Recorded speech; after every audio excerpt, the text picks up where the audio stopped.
A síndrome de Tourette é um distúrbio neurológico ou do neurodesenvolvimento, aonde a pessoa ela pode manifestar tiques motores, vocais, muitas vezes repetitivos e involuntários também, né? Aonde os tiques eles podem variar em intensidade e na frequência. Ou seja, uma pessoa com Tourette, ela pode falar a mesma coisa 20 vezes até ela se sentir bem, né? Até ela se sentir aliviada.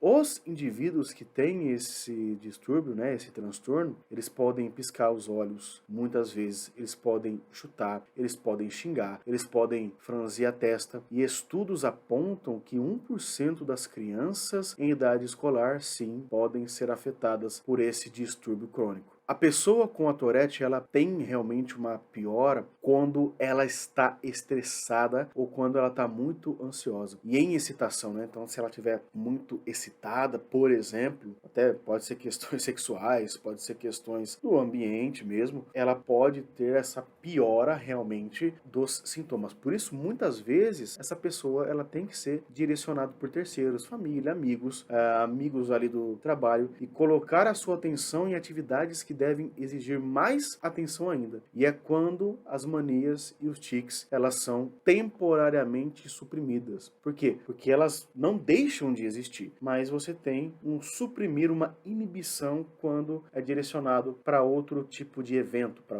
outra situação aí. Então, por ser uma condição neurodesenvolvimental, a gente pode dizer, onde os gânglios basais e o córtex cerebral, ele sofre uma disruptura, ele sofre uma disfunção neuroquímica, existe um processo de excitabilidade sináptica, onde as funções do controle motor, né, do nosso córtex pré-motor e motor, elas estão desreguladas quimicamente. Os gânglios basais, por exemplo, eles ajudam a iniciar e regular os nossos movimentos voluntários. Com isso, quando a gente pensa numa disfunção nesse sentido, dado ao processo excitatório que está desregulado do cérebro, a pessoa tem a Tourette. Então, esse é um dos processos que acontece. E um estudo, isso é muito interessante, um estudo ele apontou que pessoas vão desenvolver ou vão demonstrar os sintomas da Tourette depois dos 18 anos, que é onde essas pessoas, elas podem ser mais explosivas. Tem gente que vai demonstrar isso depois dos 20, dos 30 anos de idade. Então é um pouco mais tarde mesmo. E isso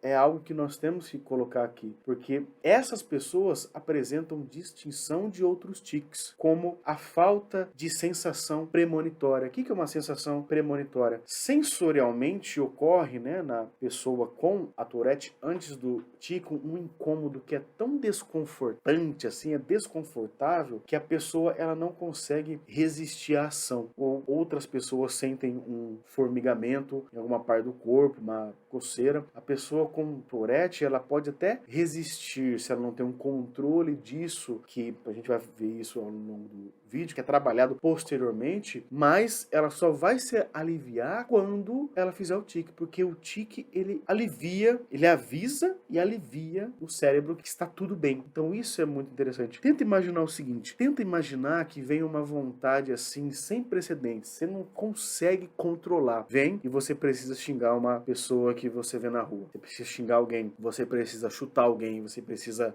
cuspir em alguém, você tem que bater no joelho, você tem que bater palma sem parar. Então isso ocorre na síndrome, isso ocorre na Tourette. Esses comportamentos, eles podem ocorrer, pessoal, em todos os lugares, seja em casa, no quarto, ou no shopping, ou no restaurante, ou com a família, com os amigos, e isso vai atraindo olhares e julgamentos de outras pessoas. Não tem jeito, né? Isso acontece. Todos esses fatores, eles são por si só angustiantes e disruptivos para a pessoa, sendo que invariavelmente a gente acha comorbidades que potencializam ainda mais a crise, como o toque, como o TDAH, como a depressão, como a ansiedade.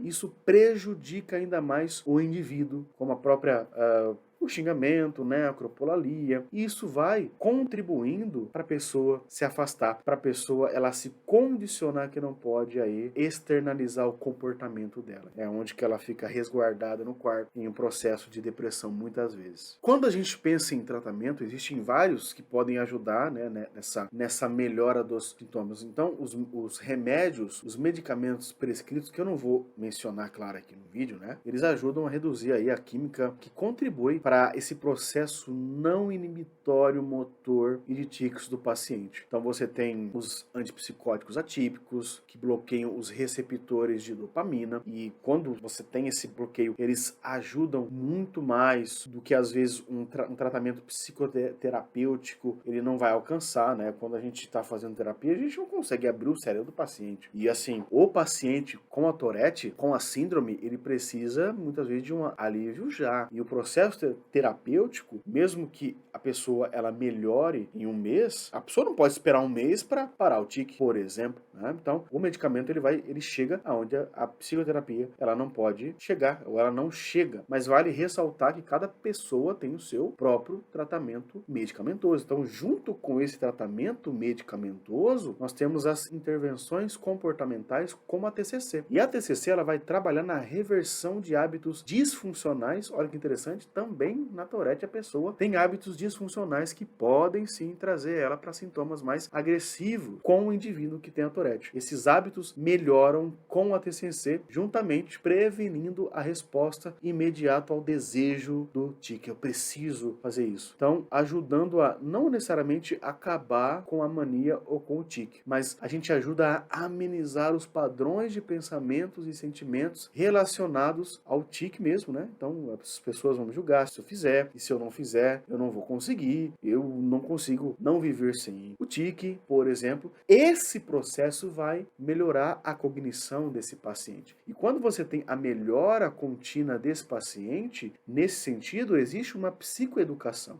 Quando existe uma psicoeducação sobre a síndrome, e além das informações, novos padrões de comportamentos e estratégias são construídas também na vida desse paciente. Então ele não vai ficar refém somente daquela cognição que ele não pode sair de casa, que as pessoas vão julgar ele, porque ele vai ter problemas, né? Uma vez que pessoas com Tourette têm baixa estima devido aos tiques e aos problemas da síndrome. Então isso existe. Outro problema também que essas pessoas enfrentam é a falta de sociabilização, por exemplo. E quando a gente faz esse processo em terapia, isso reduz aquele estigma que a pessoa tem de si mesma em comparação com as demais, né?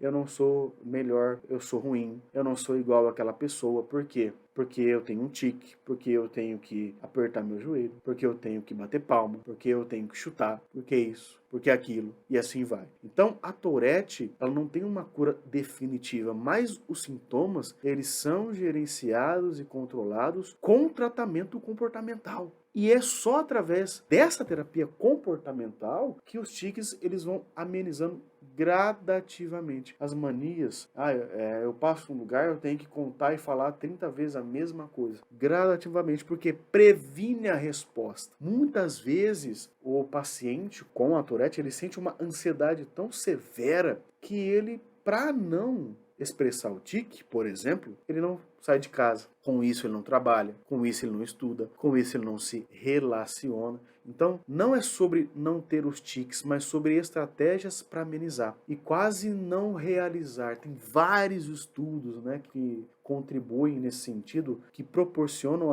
a gente entender como as terapias comportamentais baseadas em evidências mesmo, elas amenizam até a vontade de ter o tique. E o tique também, o que melhora, por seguinte, tanto os pensamentos, os sentimentos e o comportamento dessa pessoa, ajudando a pessoa a ter uma vida como qualquer outra pessoa, porque é uma pessoa normal. Ela tem uma síndrome, ela pode ter uma comorbidade dado a síndrome, mas ela também pode sim amenizar esses tiques. Então, você que tem Tourette, que me assiste, você vai ter os tiques pro resto da vida. A diferença é que você não vai fazer 100, 200 vezes ao dia. Se você busca um tratamento medicamentoso, comportamental, que tenha base científica evidente que dá resultado, você vai de 200 cair para 50, cair para 70, cair para 40 e os seus tiques eles vão amenizando. E você, meu querido, minha querida, com certeza terá uma vida normal, como todas as pessoas têm vidas normais. Por isso, busque ajuda mesmo com os seus sintomas. É isso, pessoal. Eu agradeço mais uma vez pela presença de vocês aqui. Espero que vocês tenham gostado do vídeo. Se inscreva, comenta, ative o sininho de notificações, porque quando vocês fazem isso, vocês demonstram para o YouTube que esse conteúdo é relevante. E é muito relevante sim, porque nós estamos falando de saúde mental. Quantas pessoas que gostariam de ver esse vídeo aqui no YouTube? Às vezes a gente vê tanta coisa e acaba que não vê uma coisa boa, certo? Então agradeço a todos vocês, grande abraço e fique bem.